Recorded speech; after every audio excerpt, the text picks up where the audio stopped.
자, 어제 김건희 녹취록을 1차로 공개했습니다. 방송 전체를 한 것도 아니고 MBC 스트레이트가 방송의 한 절반 앞쪽을 김건희 부분을 했는데, 자, 그래서 거기에 생각보다 화력이 없었다. 자, 이런 이야기가 있었습니다. 자, 재판부가 애초에 발언 중에서 배우자의 사생활, 형사사건 관련 일체에 대하여 방송 금지 결정을 내었습니다. 그래서 그러다 보니까 MBC는 쟁점이 된 배우자 발언의 절반 이상을 재판 중이라 자진 방송 포기를 했습니다. 그래서 배우자 방송 금지를 주장한 총 9개 발언 중에 지금 7개 발언이 방송 금지가 결정됐어요.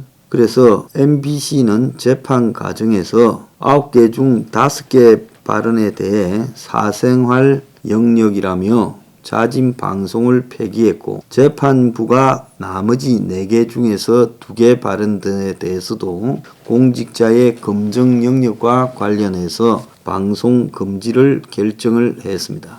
그래서 지금 그날 가능해진 것은 보수가 돈을 주니까 미투가 안 터진다 하는 거하고, 캠프에는 제대로 된 사람이 없다. 네가 이명수가 와서 우리 캠프 좀 지도해줘라. 내가 말하면 네 자리를 만들어 줄 수 있다. 자, 요거는 방송이 됐고, 일반 국민은 바보. 정권 잡으면 가만히 안 둘 것.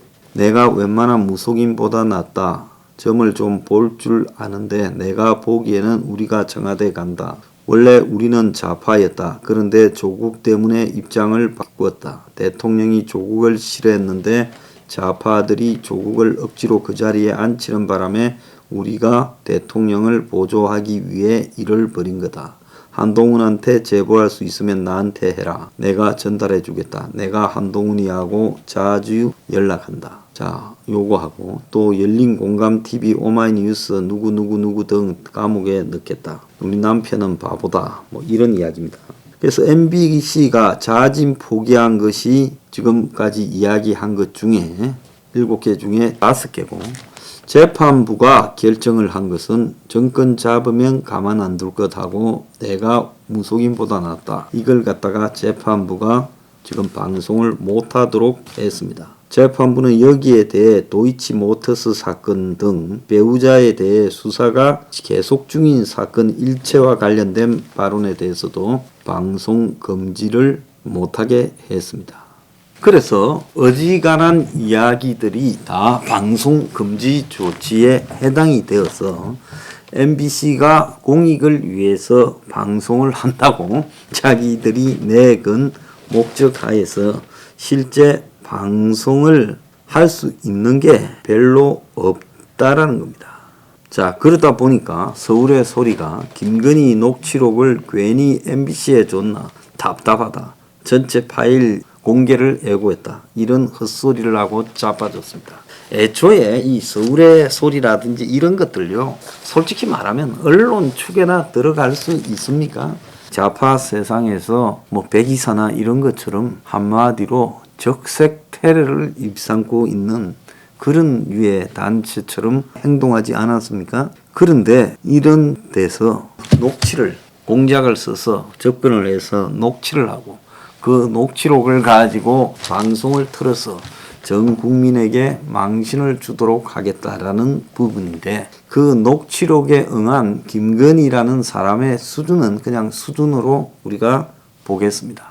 저는 윤석열 부분에서 이게 참 답이 없는 부분이라고 보고 있습니다. 그런데 문제는 그런 말들을 이끌어내어서 공개하고 녹취하고 그러는 것이 이게 대선판에 너무도 지저분하다는 겁니다. 그렇지 않습니까? 자, 그러니까 MBC를 주게 되니까 MBC가 방송을 한다니까 동당에서 가처분을 걸고, 가처분에서 중요하게 보도할 수 있는 내용들이 다 빠져버린 거죠. 자, 그렇게 빠져버리다 보니까 실제 방송할 거리가 별로 없었던 겁니다. 저들이 노렸던 것은 사생활 관련 발언을 틀기를 원했겠죠. 그런데 그런 것들이 지금 못 나오게 되니까 이 방송에서 어떤 불법 사항을 입증하는 게 아니라 수준이 어떻는가를 갖다가 널리 알려가지고 이재명의 욕설 같은 부분을 윤석열에게 낙인을 찍으려고 했을 거라고 봅니다. 그래서 MBC가 어떤 의도가 있어서 그랬는지 참 하는 게 그렇다. 하도 답답해서 MBC가 보도하다가 같은 대목에서 빠뜨린 부분을 서울의 소리 홈페이지에 어제 올려놓았다까지 말하고, 그래서 녹취를 총지했을 걸로 보이는 백은종이는 내가 보기에 전체 맥락이 중요한 부분이 빠졌다고 불만을 가지고 SNS를 통해서 유튜브를 통해서 보도하는 방법이 있으니 그렇게 해야 되겠다. 지금 이런 이야기를 하는 겁니다. 자, 이와 함께 지금 정권의 그 관건 선거에 대한 이야기가 너무 많이 나오고 있습니다. 조선일보도 지난 토요일 날 문 정권이 대놓고 이재명 밀어주기, 점점 커지는 관건 선거 논란이라 이래가지고 서울 여의도 면적 3배에 해당하는 군사시설 보호구역을 해제하는 등 대선 앞두고 선심성 정책을 막 쏟아낸다. 청와대는 방역 패스 비판한 윤석열의 근거가 뭐냐? 대안을 제시해보라. 이렇게 말을 하고 추경 예산을 1월 달에 편성한 것은 6.25 때 이후 처음인데 이재명이가 30조 규모의 추경을 설 전에 편성하자. 지금 그렇게 하니까 14조 규모 추경이 예산 편성이 공식화되었습니다. 절반쯤 해주는 거죠. 자, 쌀 초과 생산된 거 정부가 매입하라고 쌀 27만 톤을 시장 격리해야 된다. 그래서 기재부를 해가지고 그걸 수용하라 하니 작년 쌀 초과 생산량 20만 톤을 매입해서 시장 격리를 하겠다고 발표했고, 불합리한 종부세 억울함 없도록 개선해야 된다니 상속주택 최장 3년까지 주택수에서 제외하는 세법 시행령 개정안을 발표를 했습니다.